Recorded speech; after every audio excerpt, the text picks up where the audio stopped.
Hello students, good morning. Welcome back to the second part of the third chapter, that is the digestive and the excretory system. Let us have a quick revision of what we had studied in the last part. Just let us recall through the diagram. As we had studied, the food enters through the mouth and mixes well with the saliva present there. The saliva helps in the digestion of the food, and the digestion of food starts from the mouth itself. Then through the food pipe, the food enters the stomach. Here, the stomach releases some acid and other juices that mix well with the food. It churns properly, and then the digested food is then transferred to the small intestine. In small intestine, some juices are released which help the food in further digestion. And after that, the nutrition from the food is absorbed by the blood, and the waste material is sent to the large intestine. And through the large intestine, the waste material is thrown out of the body, and this process is called as excretion. In the previous chapter, we had studied the process of digestion in detail, and we had studied how the stomach helps us in the digestion of food. Now, we'll study about the small intestine. Food from the stomach passes into small intestine. The inside walls of the small intestines produces a juice that mixes with the food.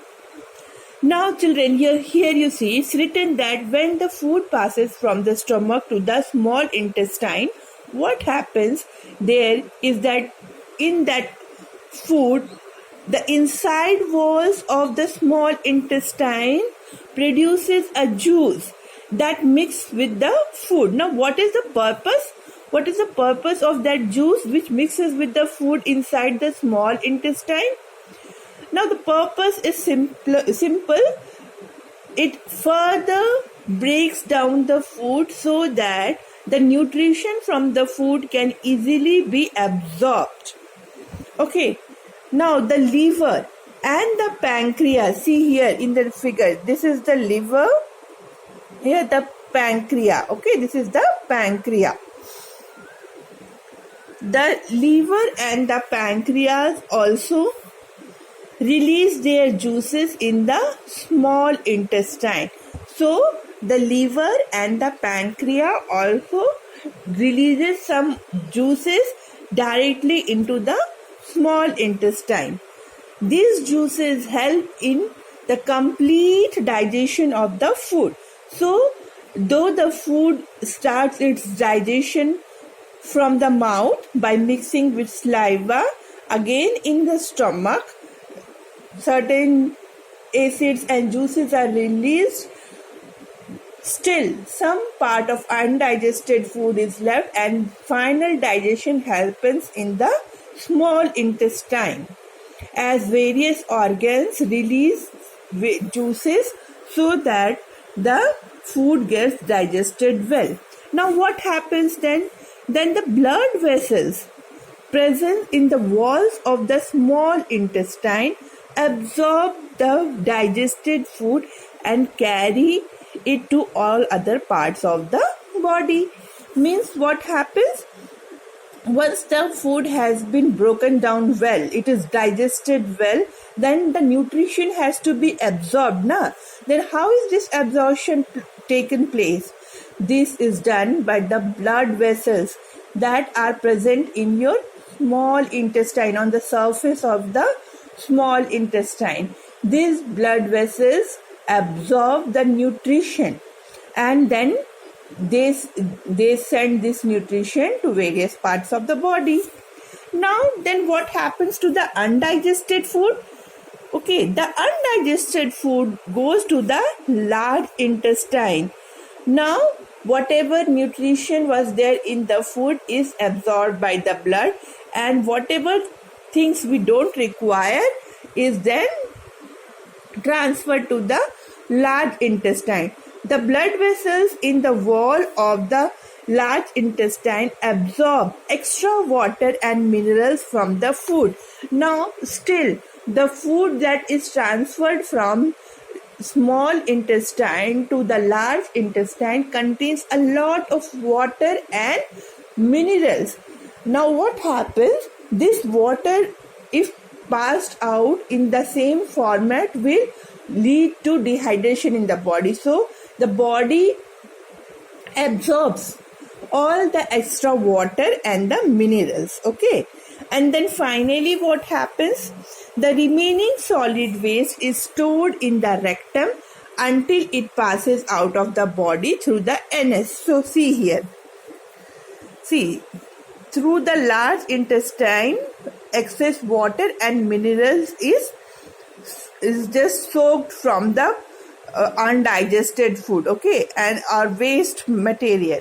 And then what happens? It is stored where? It is stored in the rectum until it is passed out through the anus.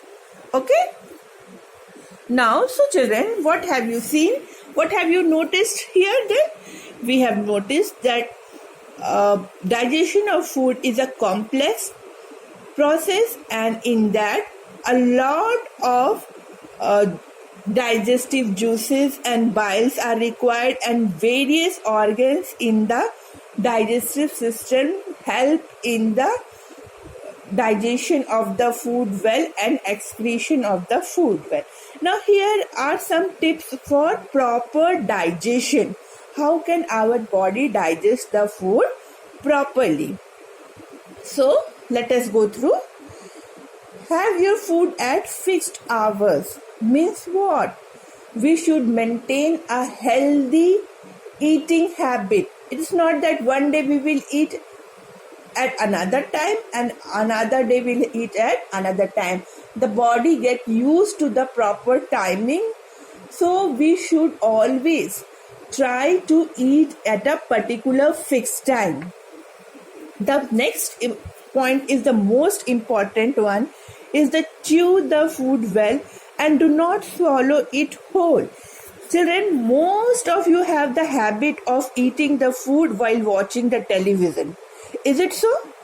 So what happens when you eat your food while watching a television or reading something? Your attention is not on chewing the food properly, whereas your attention goes towards the television or any text material you are reading. So what happens in the consequence? You are not able to chew your food properly, and then unchewed food travels from your mouth to your stomach, and where the process of digestion is very much hindered or it does not take place properly. Next point is eat lots of fruits and vegetables. Okay, it will not only give vitamins and minerals to your body but also will provide roughage. So why should we eat lots of fruit and green vegetable? Because it provides our body with a lot of minerals and vitamins. Instead of that also, in spite of that, it has another work also. It provides the body with roughage. Now what is this roughage and where is it useful? The roughage is useful in the bowel movement. Now what is this bowel movement? The bowel movement is the excretion of undigested food or waste material from our body. So if you don't excrete the waste material, our body will be filled up with the toxics. Toxics are unwanted things that will make our body in trouble. Okay, so they are not required in our body. So whatever unwanted thing is there, the body should get rid of it, and the roughage helps in that purpose. It helps in the excretion of or throwing out of the waste material. Okay, now do not overeat and drink plenty of water. So some children, what do? Whatever food material you will like more, or if it tastes more, do you want to eat more, no? Yes, often we feel that whatever tasty thing is there, we should continue eating more and more and more. So is it a good practice? No, it is not at all a good practice. We should eat as much our body requires in a very limited manner, and plenty of water should be taken. Why? Because water is very essential for our life. It helps us in getting rid of all the toxins present in our body. So you have to drink a plenty of water, and you have not to overeat. Again, always eat clean food and well cooked food.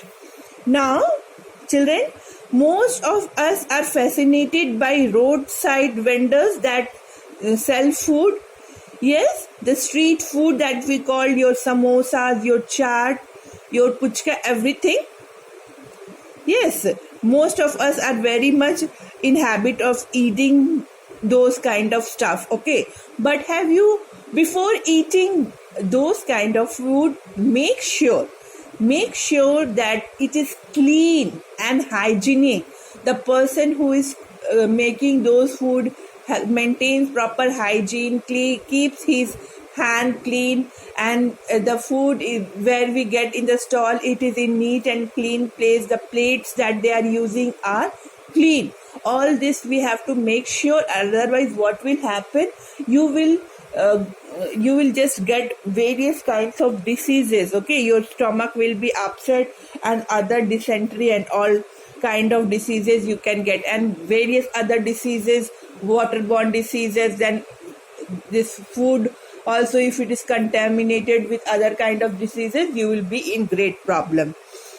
So we have to make sure that you don't do that. Now, the importance of chewing food properly. So, see, in the second in the second point itself, I have said that we have to chew our food properly. So, it is very, very important to chew our food. So, the physical process of chewing food in our mouth perhaps helps to break larger particles of food into smaller particles. So what happens? So see, our body needs a very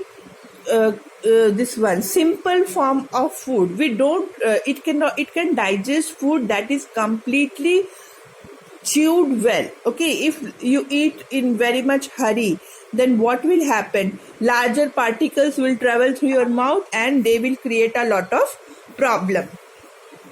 Now, this helps to reduce stress on the food pipe and helps the stomach to digest your food well. When you chew properly, you also release a lot of saliva, which contains digestive enzymes.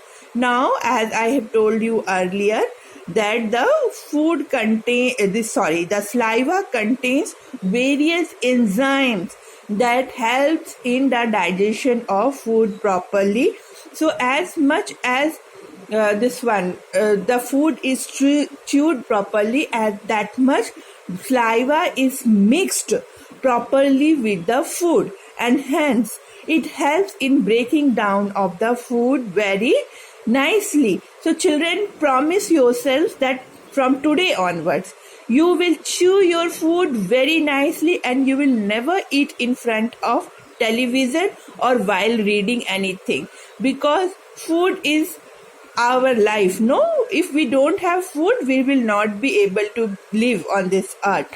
So we have to give proper attention to the food that we eat, and hence we should chew our food properly. Now there are some healthy tips for cooking. Do not wash fruit and vegetables after cutting them. Okay, so you must have heard that we have to wash fruits and vegetables properly, very nicely, but it should be done before cutting them. After you cut the fruits and vegetables, please never make a practice of cutting them. Just before, you can wash them as much as you want. Do not throw away the water in which pulses are soaked. It contains vitamins. Use it for cooking. So when your mother cooks pulses, what is pulses? That is dal, okay? That whatever it is soaked, in whatever water it is soaked, don't allow your mother to throw that water. You ask your mother that, Mummy, please put that water along with it, because there are various water soluble vitamins that go into that water when it is soaked there, okay? While boiling, take enough water so that water which has absorbed the nutrients is not thrown away. So while suppose you are preparing, your mother is preparing rice and all, so do not throw the excess water present in your rice or any curry. Just put adequate amount of water, not less, not more, so that it is not thrown away. Again, it contains various vitamins in it. Do not overcook. Too much roasting and frying destroys the nutrients present in the food. So if you go on continuously frying the food for a very long time, then what happens? All the nutrients in the food gets destroyed. So it is not a very good practice. So just as much as it is required, that much only cooking should be done. Okay, children, this session we end here. Please go through your books properly, and if you have any query regarding this, if you have not understood anything, then you can make a query in the dashboard. Okay, thank you, children.